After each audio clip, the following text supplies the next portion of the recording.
Hello guys, this is your host, Freddy Ligaspi sa Facebook and in YouTube channel at Filipinos America Vlog. Okay? Magandang araw po sa inyong lahat dito sa Amerika, dyan sa Pilipinas, at sa lahat ng overseas Filipino workers kahit saan sa lugar.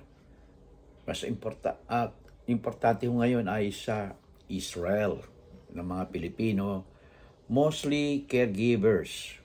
Marami hong mga caregivers dyan na nagsakripisyo sa kanilang buhay, kumita lang ng dollar. Okay? Maganda ho ang buhay dyan sa Israel. Kaya sila nagtitiis ng hirap. There are some 30,000 Filipino working as caregivers and other in different pero mas marami ko talaga ang mga caregivers diyan sa Israel at mga by the hundreds only in Gaza, in Gaza Strip. Meron din mga Pilipino diyan sa Gaza Strip at nakakalungkot, no, nagkaroon ng gulo na lumusob ang mga Hamas na terrorists dyan sa Israel. Okay? So, nakakalungkot. Kaya, pag pinauwi na sila ngayon dyan sa Pilipinas ng ating gobyerno, at sana bigyan natin sila ng Heroes Welcome. No? Heroes Welcome ang mga Filipino caregivers dyan sa Israel. At maging sa Gaza Strip. Kasi iba nagtatrabaho sa Gaza Strip. Ngayon, ang ating topic for today, bago tayo magsimula, paki-subscribe lang po, itong button, red button, at paki-likes lang, at mag-comment tayo. At yung mga ibang mga kapwa kababayan natin na ayaw mag-subscribe, di okay lang naman po. Basta nanood lang kayo, okay lang po. Talagang itong palatuntunan ay para sa inyo lahat, okay? Mapabor kayo o hindi, okay lang mo sa akin yan, okay? Okay, makapagbigay lang kami ng kaunting impormasyon at kaunting kaligayahan, okay lang po. Ngayon, ang topic ko natin ngayong araw na ito ay tungkol sa sports. Sport naman po tayo sa tungkol sa Gilas, Pilipinas.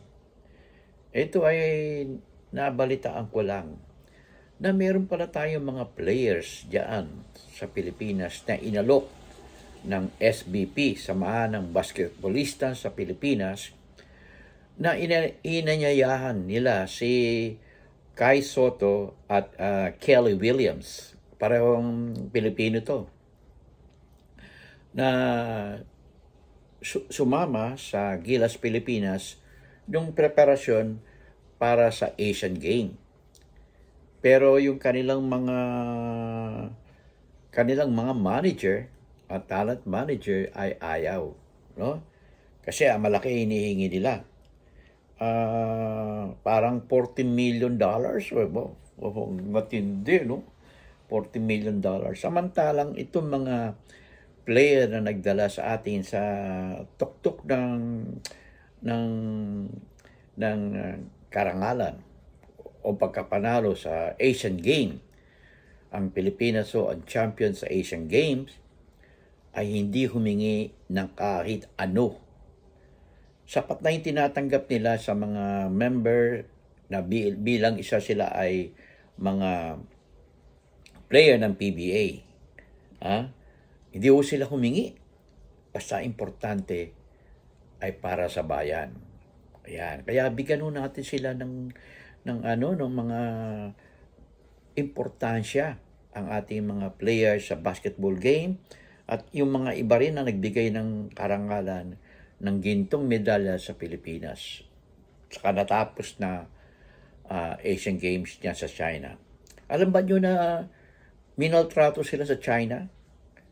Alam ba niyo yan, mga Pilipino? Minaltrato ang ating mga players at yung mga crowd na mga Pilipino ay diniscriminate dyan sa China.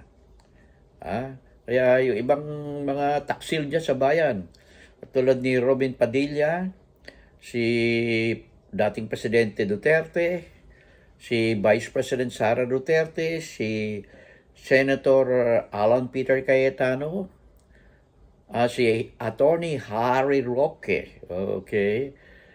Yan mga taksil sa bayan. Mga taksil sa bayan yan. Okay? Kaya huwag yung bigyan ng importansya. Mag-ingat ho kayo dyan sa mga taong yan. Okay? At kaya ito ay bigyan natin ng karangalan ang ating Gilas Pilipinas dyan. Ngayon, mapunta naman tayo sa West Philippine Sea.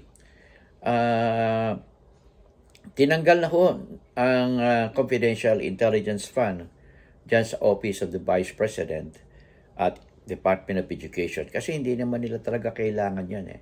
Ang nangangailangan ho talaga ay ang Armed Forces of the Philippines at ang Philippine Coast Guard. At siguro ay katulad na rin ng Bureau of Fishery and Aquatic Resources, kailangan din nila kasi sila ay tumutulong sa ating mangingisda.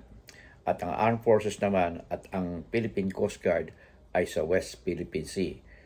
Maaari tayong maging katulad dyan sa Israel na biglaan lang nilusob. Kaya kailangan ng intelligence fund. Hindi kailangan ni Vice President Sara Duterte ang intelligence fund. For what? Hindi nga niya may paliwanag kung paano ginastos yung kanyang intelligence confidential fund as mayor ng Davao. At maging sa itong Office of the Vice President, natuklasan ng Commission on Audit. Magandang ibinibigyan natin ng karangalan nating Commission on Audit sa paglilingkod sa bayan. Okay? So, okay, hanggang sa muli. At sana ay makita-kita ulit tayo sa susunod nating episode ng ating content. Sa mga oras na ilang sandali lang ay meron naman tayong bago. Okay? This is your host, Freddy Filipino sa America Vlog. Never hold your peace. In God we trust. Thank you so much. Until next time.